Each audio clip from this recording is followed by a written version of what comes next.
TRT doctors are idiots. No, I mean, it's just there's so much specialization that they lack and certain things that they can't resolve that they're really only going to prescribe, again, a cookie cutter protocol. And by the way, that isn't necessarily just 200 milligrams a week of testosterone and, NAI. It's just that they can't get specialized in resolving some of the issues that you're having. It's just very, very broad brush. Here's a particular dose.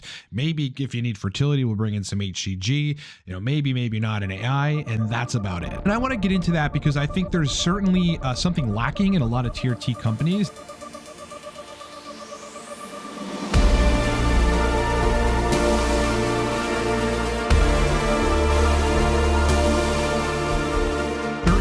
Something lacking in a lot of TRT companies that could help a lot of men to not only get testosterone back to normal ranges for their age, but also kind of fix some of the issues and the symptoms that led them to TRT to begin with. Wanted to mention to you guys that the Cortex Nootropic Stack is still buy one, get one free. We've ran it for about a week now, and it's going to end this week. I'm just trying to pick the day it's going to end. So look, you can still get a bottle of the Cortex Nootropic Stack, the new focus and flow stimulant that I built for buy one, get one free. All right, the code to do this is BOGO. You enter it at checkout. It'll tack an extra bottle on for free per what you buy. Okay, so literally the new Cortex Nootropic Stack is BOGO right now due in the description of this video. So this doctor here embodies the whole point I'm trying to get across. And I want to get into nuance about what they can help and what they can't help and what you should expect going to a doctor for TRT, even a TRT clinic. All of the consultants that you'll interact with at the clinic, most of the time it's not going to be an MD. It's going to be an NPC, or no, not an NPC.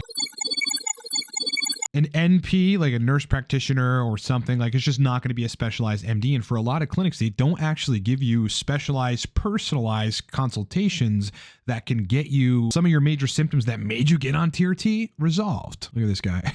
Look at him. That's totally what I'm talking about. All right, so what I did was I jotted down a couple notes just to give us a sort of topic of discussion. And we're going to go through all this stuff. And I'm going to explain why I think TRT doctors are largely clueless. So number one, look, TRT doctors are pretty bad at modifying your regimens. I found that out in my consulting work. Guys come to me and do TRT consultations, which we actually have a dedicated TRT protocol optimization consultation for this particular thing. And it's they're having sexual issues or they're having energy issues, and it's probably related to the protocol. They're having side effects from the protocol.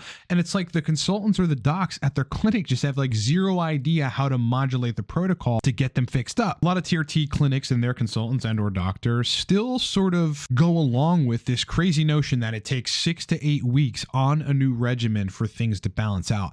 I have not found this to be true. I've balanced TRT protocols out in 2 weeks, right? To the point where a person was like, hey, great, now I feel great. Everything's back. Sexual function's back.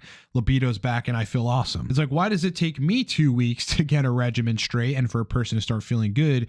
But a TRT clinic and kind of the general rules, it takes 6 to 8 weeks. Look, physiology, yes, it is complex. And yes, there may be a degree of time, a window in which your body's kind of getting used to the new level of hormones or the new, the change in your protocol. However, if you have a crappy protocol and it's making you feel anxious or tired or you can't sleep or something is wrong with libido or erection quality or something, then if you then get the right protocol, that should change relatively quickly. You're really looking at 2 to 4 weeks, not 6 to 8 weeks. All right, number two, TRT doctors and clinics and the NPC, the nurse practitioner, whoever you're dealing with, are usually clueless about sexual issues. This is where they completely fall short.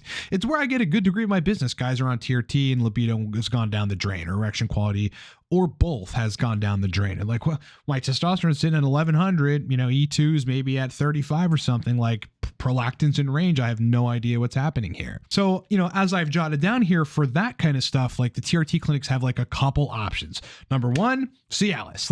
Right away, they're just going to dick pills. It's rather than addressing all of the things that, contribute to erection function, which I have become an absolute specialist in, having EQ problems, in my early 30s and resolving it over time. It's they just want to shoot, right for Cialis here, take 5 milligrams Cialis every day, maybe 10 as needed. needed, like for sex, and then you're good to go. But what Cialis doesn't address, okay, great, it's actually good for rehab. Like if you do have a blood flow problem, it is good to sort of consistently have blood flowing via that PDE5 inhibition, cavernosal tissue and through the arteries. But it's like, if you have some sort of other issue related to the vasculature of your junk, you're definitely going to need to address that with perhaps like a vacuum pump. A very particular protocols that I've seen actually reverse ED with vacuum pumps. There's shockwave therapy. I recently did somewhat of a review of the Phoenix, and again, they did like super scammy, weird marketing tactics, but the thing does work, shockwave therapy. But doctors are just, your TRT clinic is just completely clueless on how to actually resolve this. PT141, it's like, okay, Cialis works or doesn't work, or, let's just prescribe you PT141. There's a very popular clinic, and I'm not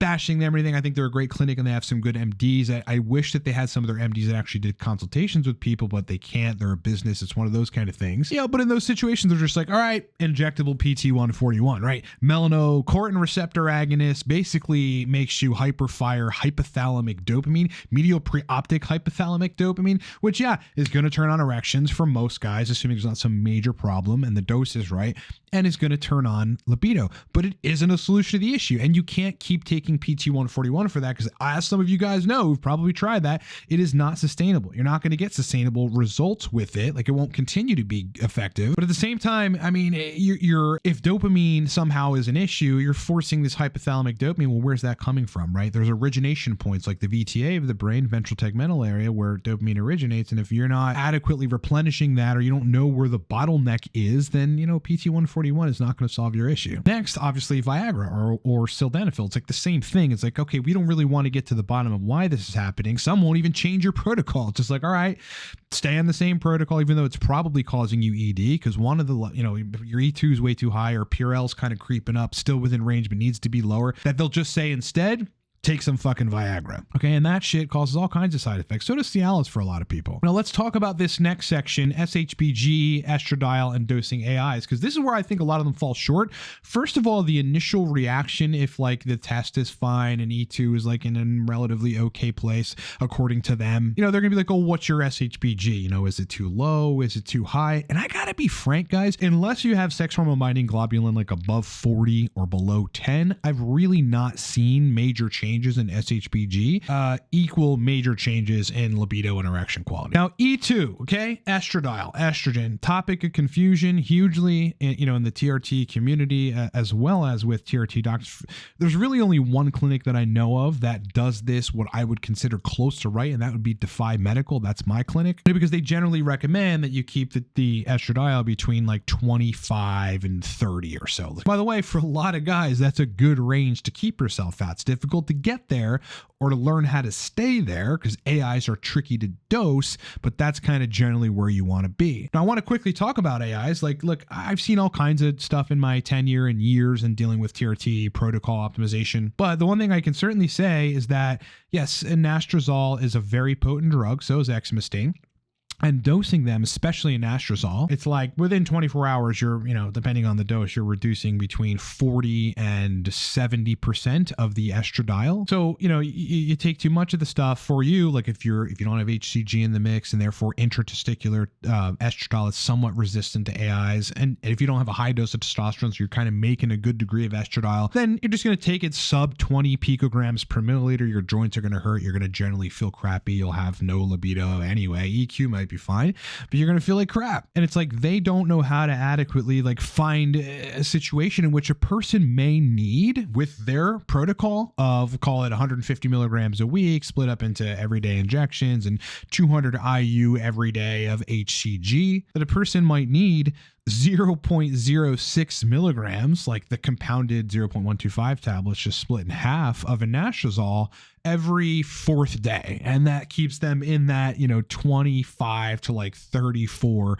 picograms per milliliter range of estrogen. And that ends up being perfect for their sexual function. It's like they're usually overshooting. It's like, they might be prescribing 0.25 twice a week. And I'm working with clients all the time. I'm not sure what these guys are seeing or not seeing, but that's usually too much unless the TRT dose is high and the HCG is high. So it's like with estradiol, guys, with estradiol, you got to keep it in a tight range. It's got to be like, you don't want to drop it it's not just too low, but you don't want to drop it too fast because that throws everything off. Like the body likes this homeostatic range. And if you can keep the estradiol in that homeostatic range and keep hormones relatively stable without major fluctuations, like taking, the estradiol down to like 12 or 15 or something, or, obviously having the estradiol above like 40. I mean, for some guys, yeah, that's just going to be terrible. You got to kind of just micro adjust it, right? Just a little bit of reduction, and then it kind of builds back. You have to know the point at which the estradiol is bouncing back. That's usually at day 3.5 post dosing. So if you run labs, you will confirm what I just said, and then you kind of got to know from there, okay, like, when to bring it in again. Again, I can't give you like protocol for everybody, but I have seen, either 0.06 or 0.125 be very effective every 4th day. All right. Then there's the clinics though, however,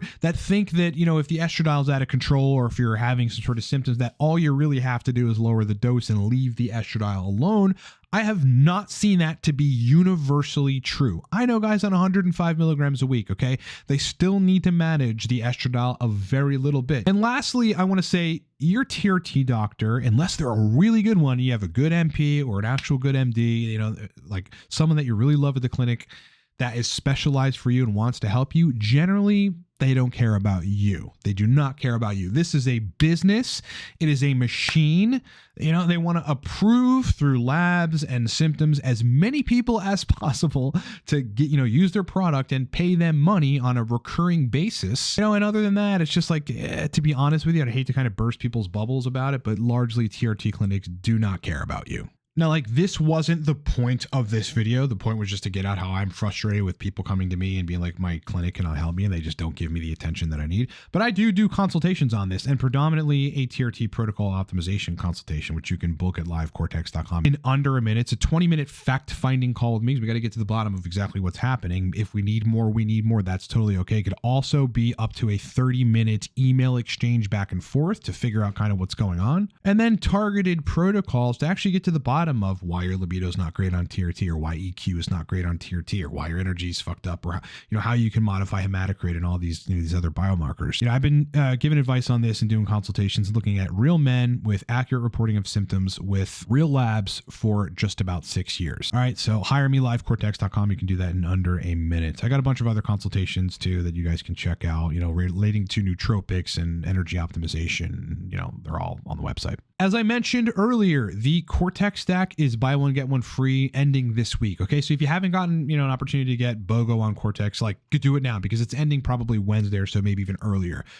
This is a focus and flow nootropic stack, just launched, revamped formula. This is the version 2 of the Cortex nootropic stack. High level focus, clean stimulant energy, mental energy, verbal fluency, mental processing speed, engineered for focus and flow. Coupon code is BOGO, BOGO at checkout. It'll give you another bottle free per what you buy. If you buy 1, you get 1 free. If you buy 2, you get 2 free. If you buy up to 6, you'll get 6 bottles for free, guys. All right, this is an insane special. We only run this when we have a lot of inventory, which we just got in, and we won't be running a BOGO, anytime soon after this. So take advantage of it, guys. Telling you, down the description of this video, use the code BOGO. All right, everybody, it has been an absolute pleasure hanging out with you. I am back from traveling. My sister just had a baby, so I was away for like 4 or 5 days on the east side of Pennsylvania. So now I'm back. I'm back in action. And more content to come this week. Live stream coming probably this Saturday, so look forward to that. Hope you're having a great weekend, and I'll talk to you this week.